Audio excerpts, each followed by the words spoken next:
How to add a record with the DNS Zone Editor in cPanel. This demo assumes you've already logged into cPanel and are starting on the home screen. Now let's learn how to add an A record with the DNS Zone Editor. Click the simple Zone Editor icon. Select the domain you want to edit. Then enter the A record, followed by the IP address you want it to point to. Click Add a Record. That's it! We've successfully added an A record to our domain. You can see the new record listed here at the bottom, which is also where you can click to delete the record when it's no longer needed.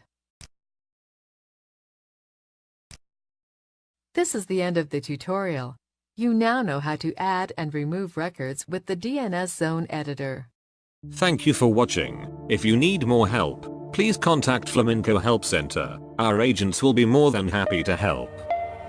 Flaminqo Hosting.